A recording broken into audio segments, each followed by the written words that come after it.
Hey everyone, welcome back with another session of geography. I hope you all are doing well. So today we'll start a new chapter, that is human resources. Now children, when we talk about these human resources, now according to you, what makes a nation great? Is it the availability of the natural resources or the people and their qualities? Now imagine an island with thousands of gold mines but people not having access to them. Now with that, does that gold have any value?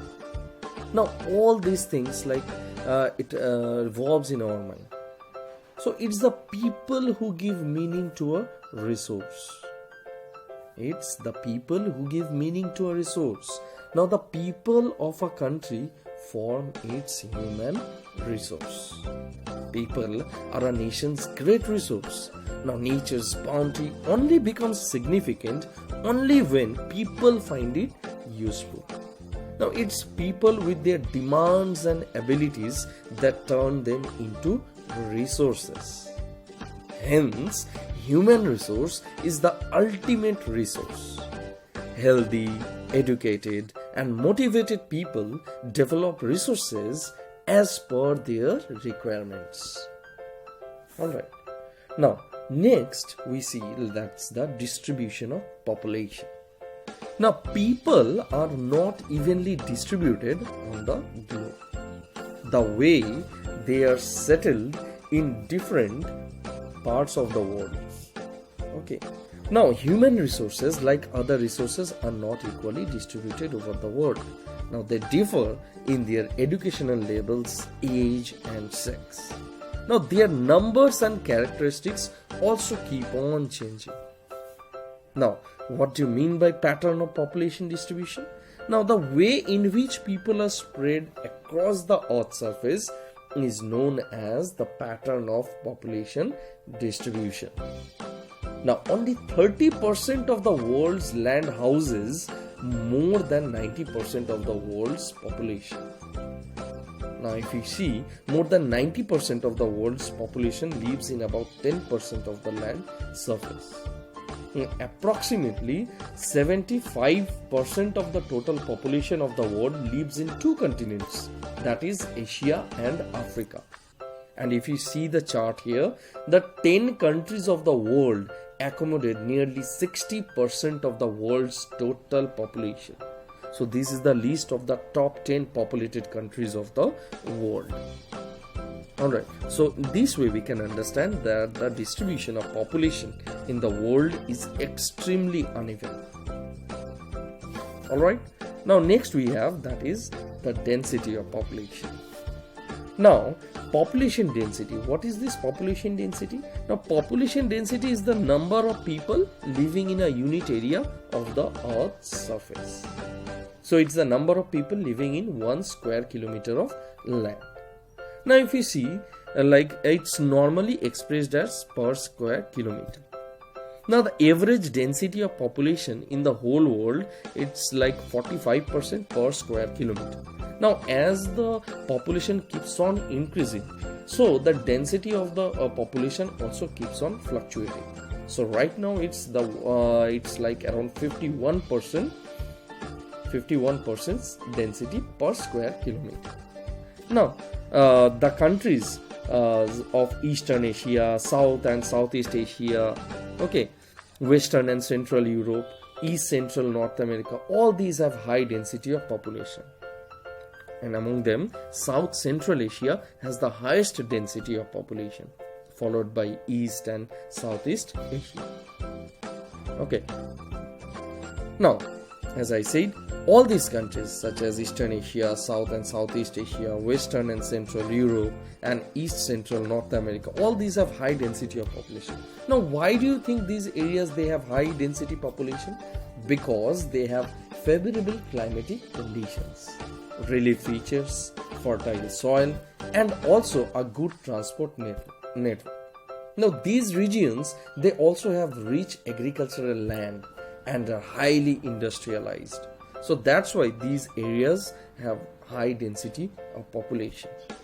Now, if we see next, the central part of the USA, coastal areas of the South America, South Africa, southern parts of Russia, central China, and Argentina have medium density of population. Along with that, the places such as hot deserts, polar regions, and dense equatorial rainforests have low density of populations. Now, you see, if we see the formula for computing the density of population, it's the number of people in a defined area divided by the total area in square kilometer of that particular area. Alright, now as we are discussing about the density of population, distribution of population, so there are like different factors which are responsible for the uneven distribution of population in the whole world. So which are these factors? Now, if we see the factors, like these factors could be classified as physical or geographical, social, cultural, and economic. Alright, so let's see them one by one. So first comes the physical factors. Now, under the physical factors or the geographical factors, like first one, that is the topography. Okay, topography. Now, people always prefer to live on plains rather than mountains and plateaus because these are the areas suitable for farming, manufacturing, and service activities. Now, if we see, this is the reason why the Ganga Plain is counted as one of the most densely populated regions in the whole world. On the other hand, the mountains and high plateaus like the Andes, Himalayas, Alps, and Tibet, these are sparsely populated. Now, next we have that is climate. Now, places with extreme climatic conditions, like people usually avoid extreme climatic conditions. That are very hot or very cold. If we see, for example, Sahara Desert, polar regions, so all these are very sparsely populated areas. Why? Because surviving in these extreme conditions is very difficult. Now, on the other hand, if we see places with moderate climate and rainfall, they support a large population, as for example in the plain areas if we see. Okay, so next we have that is soil. Now, fertile soil, it provides suitable land for agriculture. Fertile plains such as Ganga and Brahmaputra in India, Wang He, Shangjiang in China, and the Nile in Egypt are very densely populated. Next, the water. Yes, people prefer to live in the areas where fresh water is easily available. So that's why the river valleys of the world are densely populated, while deserts have spare population. If we say minerals, areas with mineral deposits are more populated. Diamond mines of South Africa and discovery of oil in the Middle East led to settling of people in these areas. So, this way, all these, wherever these natural resources, the availability of water, fertile soil and mineral resources affect the concentration of population in a region. Now, next we have that is the social, cultural and economic factors. So, social factors, if we see, areas where people have developed a better social infrastructure in terms of better facilities for education, healthcare, housing, these areas here, its populations are dense. Now, for example, if we see New Delhi, New York, Hong Kong, so in these areas the population is more. And which are the cultural factors? Now, there are some places in the world which have religious and cultural significance. For example, Varanasi in India, Jerusalem in Israel, Mecca in Saudi Arabia. So these places have a high population density. Alright, and if you see the economic factors, the economic opportunity has emerged as one of the major reasons for the high density of population in the cities.